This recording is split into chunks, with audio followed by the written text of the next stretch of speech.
Olá, meu nome é Alexandre Lizanoski e hoje eu vou apresentar um trabalho intitulado Tratamento de sementes de tomate com ácido salicílico.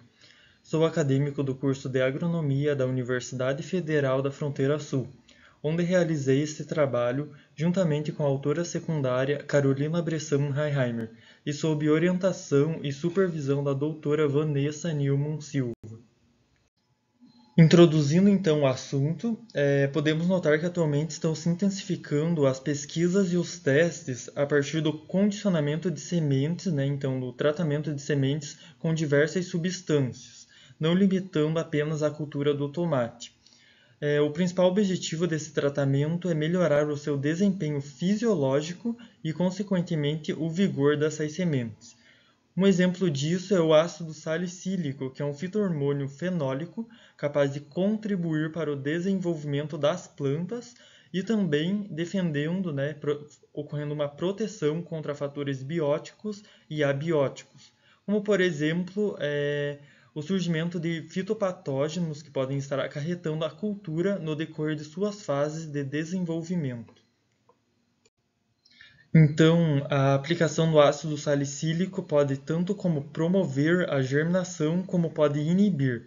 Então, vai haver uma variação muito grande entre diversos fatores que devem ser considerados na hora do tratamento de sementes, não só de tomate como de diversas outras culturas.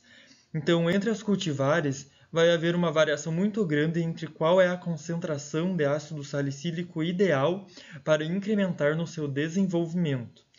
Também vai variar entre as espécies vegetais, considerando que cada uma tem sua particularidade e o ácido salicílico vai ter um modo de ação diferente.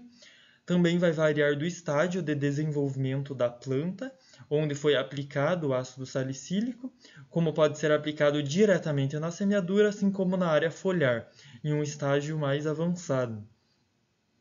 Então, também vai variar das condições ambientais onde essa planta está inserida.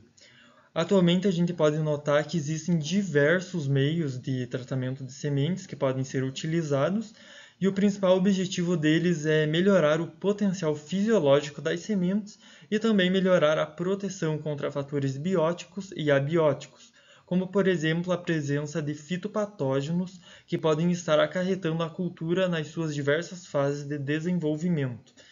Então, o principal objetivo deste trabalho foi avaliar o potencial fisiológico das sementes de tomate quando submetidas a diferentes concentrações de ácido salicílico. Então, é para haver um estudo de qual concentração é a mais ideal para incrementar nas diversas variáveis da cultivar. Em relação à metodologia, foram utilizadas sementes da cultivar de tomate Santa Cruz Cada. Então, o experimento foi conduzido em delineamento inteiramente casualizado, sendo o DIC em laboratório, com 5 repetições em cada tratamento. No caso, foi feita a imbebição das sementes durante 24 horas em diferentes concentrações de ácido salicílico, o que acarretou em 4 tratamentos. O primeiro foi de 0 milimolar, sendo o nosso controle, onde não houve adição de ácido salicílico. O segundo de 25, o terceiro de 50 e 100 milimolar de ácido salicílico. Todas essas amostras de ácido salicílico foram diluídas em 40 ml de água destilada. Posteriormente foram colocados em gerbox, juntamente com a rede metálica e as sementes, e levados à câmara de germinação regulada a 25 graus Celsius, onde permaneceram por 24 horas.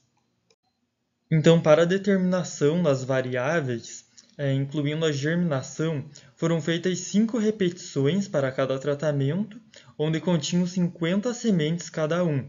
Essas sementes foram condicionadas em 2 papéis germe-teste, que anteriormente já haviam sido separados em outro recipiente e umedecidas 2,5 vezes o peso desses papéis, nesse caso umedecidas com água destilada. Posteriormente, o gerbox, juntamente com o líquido onde havia sido diluído o ácido salicílico e as sementes em cima da rede metálica, foram armazenadas em uma câmara de germinação regulada a uma temperatura de 25 graus Celsius, onde permaneceram durante 14 dias. Nesse caso, foi feita a avaliação nos 5 primeiros dias e aos 14 dias após a semeadura. Na primeira contagem, que foi realizada uma avaliação nos 5 primeiros dias após a semeadura, foi avaliado apenas as sementes germinadas e não germinadas.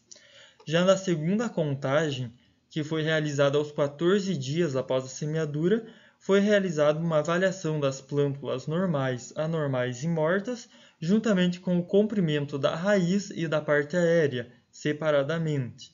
Também foi feito o peso de massa seca da raiz e da parte aérea.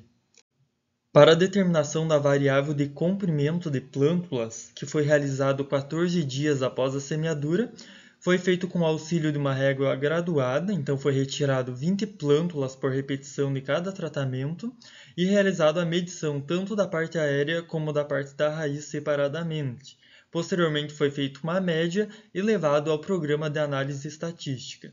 Em relação à massa seca de plântulas, que é outra variável, então elas foram inseridas em sacos de papel craft e submetidas posteriormente em uma estufa de circulação de ar forçado a uma temperatura de 65 graus Celsius, onde ficaram armazenadas, alocadas durante 72 horas para que fosse feita a secagem completa desse material. E quando foi retirado, após 72 horas, foi feita a pesagem desse material em uma balança digital de precisão.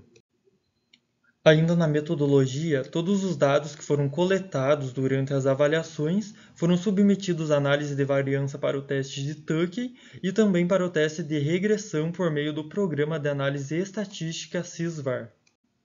Em relação à variável de germinação 5 dias após a semeadura, podemos ver que não houve uma diferença significativa estatisticamente. O tratamento T0 apresentou um percentual de germinação de 62%, mais ou menos, e foi o maior em relação a todos os tratamentos. Isso mostra que o ácido salicílico não teve uma ação muito eficaz para o incremento da germinação nos 5 primeiros dias após a semeadura. Para a variável de germinação, que ocorreu aos 14 dias após a semeadura, também não houve diferença estatística significativa entre os tratamentos. Podemos ver que os percentuais de germinação ficaram um pouco abaixo em relação aos percentuais aos 5 dias após a semeadura. Isso decorre pelo fato que aos 14 dias não foi avaliado apenas as plântulas germinadas e não germinadas. A gente avaliou também plântulas normais, anormais e mortas, onde as plântulas mortas e anormais foram descartadas e foram avaliadas apenas as plântulas normais. Para a variável de comprimento da raiz realizada aos 14 dias após a semeadura, não houve uma diferença estatística significativa em nenhum tratamento. No caso, o tratamento T0, que apresentou a maior média de comprimento da raiz, chegando a 5,4 centímetros em relação aos demais tratamentos. Já para a variável de comprimento da parte aérea aos 14 dias após a semeadura, se mostrou estatisticamente significativa para o tratamento onde houve a adição de 50 milimolar de ácido salicílico, chegando a uma média de 4,1 centímetros da parte aérea, sendo o tratamento que apresentou resultados superiores aos demais. Esse é um ponto positivo, considerando que quanto maior a parte aérea, maior o índice de área foliar, então aumenta a área de taxa fotossintética da planta.